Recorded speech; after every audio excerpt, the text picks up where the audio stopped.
Today in Crazed Performance Repair, we are going to do a little bit of air conditioning work. It is that time of year that people are going to be wanting their air conditioning fixed. So it is also that time of year that I need to go ahead and address some AC. So I'm going to show you some things you can do at home for testing, and then we're also going to fix the rear AC of this particular vehicle, and we'll get to testing it as soon as I come right back.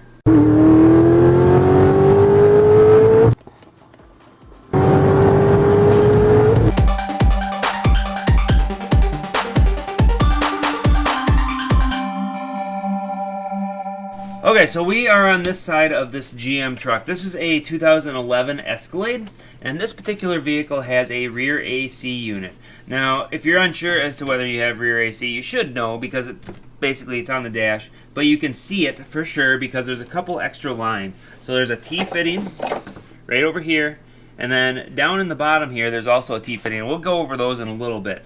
But first we need to figure out how can we test this system. So this can be done relatively simple if the system is dry, and that is what we're going to talk about today. So this particular system has completely drained out. There is nothing left in it whatsoever because the leak has been good enough now, or big enough. Now if you want to just quick verify that the leak, there is nothing in the system, I don't recommend doing this if you think there's a chance there's something in the system. If you hear the AC compressor cycling at all, don't even bother doing this because that means there's enough pressure for the system to know there is something in it, and you're going to want to get it evacuated either at a shop, or if you can evacuate it yourself, go ahead and evacuate it. Because what we're going to do is we're going to show you how to test it with air. This air test works best on systems that have completely leaked down, meaning there is a substantial amount of a leak in the system. And I'm just going to go ahead and show you that it is empty. I just got a regular small pocket screwdriver here. I'm going to push on this little ball in here. There is nothing coming out whatsoever. This system's completely dry, so we know that if we have to take anything apart, it's not going to be a big deal. Nothing's going to happen. Now, in a situation like this, technically you should replace this guy here if you do any AC service. That receiver dryer probably has moisture in it. This is a situation that's a little unique in that the customer just wants to, as cheap as possible, make it work. Hopefully it doesn't cause any issues. It'll probably be perfectly fine. And I'm going to go ahead and ignore replacing that when I do repair the system. But we need to test the system. Now, do we need a gauge set? Not necessarily. I'm going to do it without a gauge set because I want to show you how to test this thing so that you can do the repair before you bring it in to get it recharged. So let's go ahead and grab some compressed air. So what you're going to need is you're going to need an air compressor. You're going to need an air nozzle like this one. It doesn't have to be this long, obviously, but you're going to have to find yourself a set of these rubber adapter tips or have an air compressor with a rubber adapter tip. And one thing to keep of note with these GM vehicles specifically, this valve here, there is actually a check ball in here, and that check ball is coated in rubber. And before you bring this thing in to get recharged, you're going to want to replace that check ball because almost every time they leak the first time you open the system or mess with that ball. So it's pretty much a guarantee it's going to leak. And what I'll do is I'll actually test that check ball quick while I'm on video here just to see if this one is leaking as well. But I bought a replacement because I'm going to replace it regardless. I don't want to take the chance of them having to drain it back down, recharge it again, and then charge an extra fee if I were to bring this in. I'll be charging it myself here, but if you bring it in somewhere, they might charge you an extra fee for having to suck it back down and put that valve in. So all you got to do is take the compressor and put it on here. Now, this might freak some people out because obviously the system is going to see a charge if you were to turn it on, so do not start the vehicle. That takes care of that as a problem. But take it, put it on there, pressurize it. These systems can handle 300 psi. They are designed to do so. I don't recommend that, obviously, but they can. An air compressor, a typical air compressor, is 90 to 125 psi. Some compressors go up to 150. So any compressed air that you're getting from a normal air compressor is probably going to be just fine.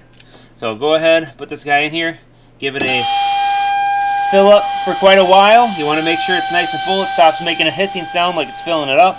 Unless, of course, it just doesn't fill up. And if you have a large enough leak, I don't know if the camera can pick it up. I can hear it from here. But you're going to actually hear a leak somewhere in the system. So I'm going to grab the camera and I'm going to bring you back to where the leak is on this one. Okay, so you can see I am at the rear of the vehicle. A little bit of rust. We have a hissing sound in this corner. Now, this particular vehicle has the rear AC. That means there are lines that run from up there, down, along this chassis here, up over the wheel well part of the frame, comes down, and then it goes back here to this corner where there's some lines that go up in here, and then those lines go to the second evaporator core that is in the back here. So where is that leak coming from on this one? I'm not sure how well you can see it, if at all, but there are a couple of lines right back there, right next to the frame, and there's a bracket around those lines in front of that area, and that is where the leak is coming from on this particular vehicle. So now that we know where the leak is, we can go ahead and repair the leak. Obviously it is still leaking out, and because it's just compressed air, I don't have to worry about sucking this thing down. All I have to do is go ahead and start taking it apart. It'll blow air out. Just maybe protect your eyes if you want to, or close them and look away. But when you do that, it might have a blast of air depending on how well it holds the system. Now, if for some reason the leak is not audible, you can't actually hear it, you're going to have to grab yourself some soapy water. So go ahead and find yourself a little squirt bottle, such as a glass cleaner bottle or whatever, and put a little like Dawn dish soap is what I actually recommend. This is a special cleaner that I have, but use a little Dawn dish soap and some water. Go ahead, throw it in there, grab this container, give a little squirt on any suspected things that might be leaking. So I told you I would test this thing just to see if it's leaking or not. So I'm going to go ahead and spray that and watch for a little bit. What will happen if it leaks, it'll actually start bubbling out. So what you're going to do is take this guy and just spray everything. You're going to want to spray any hoses. I can tell the pressure's way down. You're going to spray any hoses. You're going to spray any your AC condenser, anything that is suspect that you can get at as far as a leak. What happens if you don't find a leak?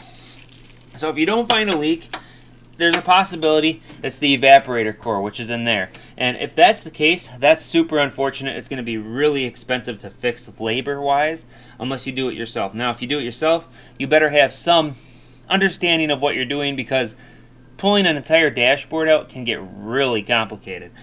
I have no problem doing it, but I'm experienced. I've done it before many times. I used to work at a radiator shop, so I did heater cores quite often.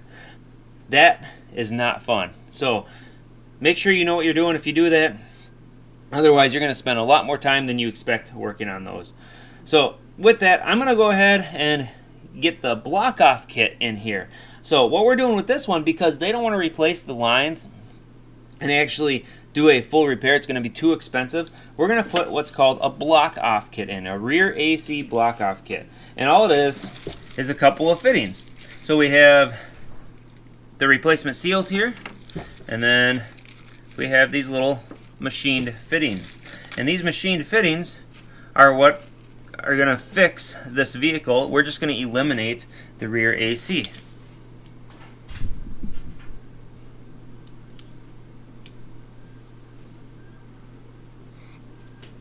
So these guys here, they're going to get installed where the rear AC connects up to the front AC. So you can see one of those fittings right here, and that is the rear AC line that connects to one of the fronts. So we're going to go ahead and disconnect this. I'm going to put that fitting in there. And then the other one is this guy right here, and it's right next to that. So the one is close to the AC compressor, and this one is close to the receiver dryer. Go ahead and give you a little better view of this one from a different angle. You can see the AC compressor down there, and then the fitting itself is right here.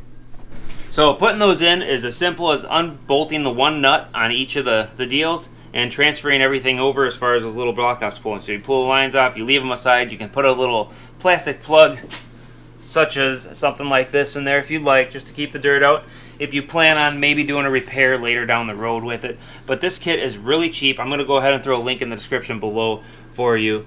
And once that is done, then you can go ahead, take it to a shop, have them do the evac on the system. They might recommend a receiver dryer if you haven't replaced it. I recommend replacing it. So if you want to, go ahead and replace that before you even bring it there. That way you can say you replace the components you believe are necessary. can they recharge the system for you. And what they'll do is they'll pull a vacuum down, and if there's any other leaks in the system, in the front half of the system, they're going to say, hey, it did not hold a vacuum, we need to do further testing. And then you can either choose whether you want to do the testing, which a spray bottle will work with soap and some suds most of the time, but putting dye in it might be another option. So you're going to want to ask, how much does it leak? Does it leak really quick? And if they say, no, it's a very slow leak, then say, charge it, add a little dye, and I'll take a look at it later. And then you're going to have to use a dye light. And I'll have to do a video on that at some point too. But with that, like, share, subscribe. I hope you enjoyed the video, and I'll see you on the next one.